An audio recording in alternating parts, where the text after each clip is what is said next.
Break के बाद रुक करेंगे मध्य प्रदेश और छत्तीसगढ़ बुलेटिन की ओर, जिसमें बात होगी आगर मालवा की, जहां स्माइल फाउंडेशन और ब्लू लीफ एनर्जी के मार्गदर्शन में स्वास्थ्य कर्मियों का मातृ शिशु स्वास्थ्य व एनसीडी प्रशिक्षण आयोजित किया गया। इसके साथ ही बात होगी भिलाई की, जहां गर्मी की शुरुआत में रिसाली नगर निगम क्षेत्र में बढ़ते जल संकट को लेकर आम आदमी पार्टी ने तत्काल समाधान की मांग की है। ऐसी तमाम खबरों पर आइए विस्तार से डालते हैं नजर। आगर मालवा में स्माइल फाउंडेशन और ब्लू लीफ एनर्जी के सहयोग से आगर में एनीमिया व नियमित टीकाकरण दक्षता वर्धन प्रशिक्षण आयोजित किया गया। प्रशिक्षण में विकासखंड आगर के 24 ग्रामों से 26 प्रतिभागियों ने हिस्सा लिया, जिसमें सामुदायिक स्वास्थ्य अधिकारी, महिला स्वास्थ्य कार्यकर्ता, आशा सुपरवाइजर और आशा कार्यकर्ता शामिल थे। प्रमुख उद्देश्य मातृ मृत्यु दर और शिशु मृत्यु दर को कम करना है। इसमें गर्भवती महिलाओं और बच्चों का पूर्ण टीकाकरण, 30 वर्ष से अधिक आयु वर्ग की एनसीडी स्क्रीनिंग, एनीमिया नियंत्रण, शिशुओं में निमोनिया रोकथाम और उचित देखभाल व उपचार शामिल हैं। प्रशिक्षण मास्टर ट्रेनर तुषार हरणे और मानसिंह चौहान द्वारा दिया गया। परियोजना प्रमुख मनोज कुमार रावत और अन्य अधिकारी मौजूद रहे। आगर मालवा से सीनू संवाददाता अर्श अहमद कुरैशी की रिपोर्ट। आगर मालवा में पुलिस अधीक्षक विनोद कुमार सिंह के निर्देशन में पुलिस लाइन आगर में पुलिस अधिकारियों और कर्मचारियों के शारीरिक व मानसिक स्वास्थ्य के लिए 3 दिवसीय योग शिविर आयोजित किया गया। योगाचार्य हरीश श्रीवास्तव के नेतृत्व में सूर्य नमस्कार, ताड़ासन, भुजंगासन, वज्रासन और ध्यान का अभ्यास कराया गया। शिविर का उद्देश्य पुलिस बल को स्वस्थ, तनाव मुक्त और ऊर्जावान बनाए रखना है। प्रथम दिवस 125 और द्वितीय दिवस 70 से अधिक पुलिसकर्मी व उनके परिवारजनों ने सहभागिता की। आगर मालवा से सीनू संवाददाता अर्श अहमद कुरैशी की रिपोर्ट। गर्मी के शुरू होते ही रिसाली नगर निगम क्षेत्र में बढ़ते जल संकट को लेकर आम आदमी पार्टी ने कार्यवाही की। प्रदेश संगठन मंत्री संजीत विश्वकर्मा के नेतृत्व में दुर्ग लोकसभा अध्यक्ष गीतेश्वरी बघेल ने नगर निगम आयुक्त को ज्ञापन सौंपकर वार्ड 13, 21, 32, 33 और 34 में पानी की आपूर्ति में गंभीर समस्या का समाधान मांगा। आप नेताओं ने टैंकर बढ़ाने, वाटर एटीएम चालू करने और सप्लाई समय बढ़ाने की मांग की और जल्द समाधान नहीं होने पर आंदोलन की चेतावनी दी। आज हम बहनों को लेकर के पानी की समस्या को यहाँ पर रखने के लिए आए हुए हैं। क्या समस्या हो रही है पानी के लिए?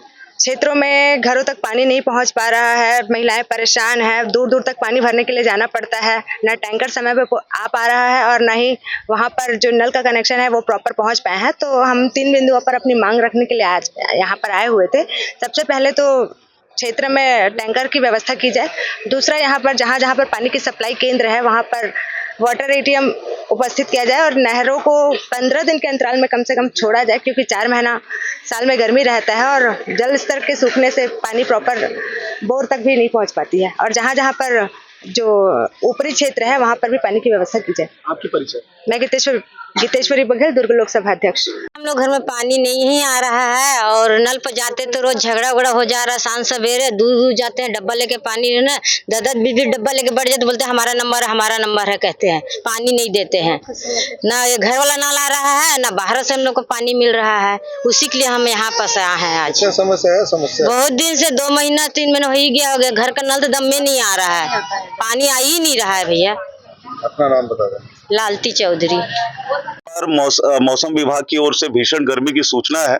इन सारी चीजों को देखते हुए रिसाली नगर निगम क्षेत्र के स्टेशन मरोदा और नेवई और मुर्दा टैंक जैसे क्षेत्रों में जहां पे पानी की सप्लाई बिल्कुल नहीं के बतौर है, नगर निगम की तरफ से जो नल जल योजना के तहत पानी की सप्लाई की जाती है वो 40 से 45 मिनट सिर्फ एक टाइम सुबह के समय की जाती है, जिससे लोगों के घर में जल की आपूर्ति नहीं हो पा रही है और बहुत ज्यादा समस्याएं, लोगों के घरों से निकल के काफी दूर दूर तक पानी भरने जाना पड़ रहा है और कहीं कहीं पे पानी की इतनी समस्या है कि पानी की वजह से लड़ाई झगड़े मारपीट तक लोगों में आपस में हो जा रहे हैं। इन सारी चीजों को ध्यान देते हुए आम आदमी पार्टी ने एक कदम उठाया है कि स्थानीय जो समस्याएं हैं, पानी की समस्याओं को लेकर पिछली बार भी हमने ज्ञापन दिया था, उस पर आज तक किसी प्रकार की कोई सुनवाई नगर निगम की ओर से नहीं हुई है। इसे तत्काल गंभीरता से इस पर विचार करते हुए नगर निगम की ओर से इस पर कार्रवाई करते हुए क्षेत्र में टैंकर की व्यवस्था कराई जाए और टैंकर के साथ साथ हमने ये भी डिमांड रखा है कि जिन क्षेत्रों में पीने के पानी की समस्या है वहां पर वाटर एटीएम खोले जाएं और 1 रुपए में जो 20 लीटर पानी पीने का व्यवस्था होता है उसकी व्यवस्था कराई जाए। साथ ही साथ जो पानी की सप्लाई है जो सुबह सिर्फ 40 से 45 मिनट हो रही है उसका समय बढ़ाया जाए और शाम को भी लगभग 1 से 1.5 घंटे पानी की सप्लाई की जाए ताकि लोगों की समस्या दूर हो सके। और इन सारी गतिविधियों पे अगर नगर निगम प्रशासन ध्यान नहीं देता तो निश्चित ही आम आदमी पार्टी मजबूर होगी क्षेत्र की जनता के साथ मिलकर हम उग्र आंदोलन करेंगे और नगर निगम को उनके जो काम करने का जो रवैया है उसको हम याद दिलाएंगे कि आप लोग अपना काम करना पड़ेगा, नहीं करेंगे तो इसके लिए आपको गंभीर परिणाम भी भुगतने पड़ सकते हैं। दूसरी चीज यह है कि अभी नगर निगम आयुक्त महोदय के अनुपस्थिति में सुनील दुबे जी ने जो स्टेटमेंट दिया है कि रिसाली नगर निगम को 4 साल हो गए अलग हुए, अभी तक यहाँ पे रिसाली नगर निगम का कोई भी वाटर ट्रीटमेंट प्लांट स्थापित नहीं हो सका, बन नहीं सका है। हम भिलाई से हम पानी की सप्लाई ले रहे हैं, लेकिन ऐसी स्थिति में ये जो रिसाली नगर निगम का एरिया है ये भी किसी समय भिलाई में हुआ करता था और पानी की सप्लाई उस समय हुआ करती थी। तो ये रिसाली नगर निगम की कमजोरी है। आप अपनी कमजोरी को छुपाने के लिए किसी और के ऊपर ये बात ना डालें, इसको तत्काल जल्द से जल्द इसका सॉल्यूशन करें। एक तरफ आप परेशानियां अपनी आम जनता को लेके आ रहे हैं, दूसरी तरफ महापौर यहाँ खुद एमआरसी मेंबर साथ ना देने के कारण से वो परेशान है, किस तरह देखते हैं? देखिए ये सारा लूटपाट है, सत्ता की सबको भूख है। महापौर जी और जो यहाँ पे भारतीय जनता पार्टी के विधायक मंत्री नेता हैं सारे, ये लोगों को जनता के हित से कोई सरोकार नहीं है। ये 2 साल पहले कांग्रेस की सरकार थी, उस समय यहाँ पे जो मेयर चुने गए वो कांग्रेस की ओर से ही थे। 2 साल में उन्होंने जी भर के लूटा और अब भारतीय जनता पार्टी चूंकि रिसाली नगर निगम में सत्ता में नहीं है फिर भी पूरी तरह से हावी है।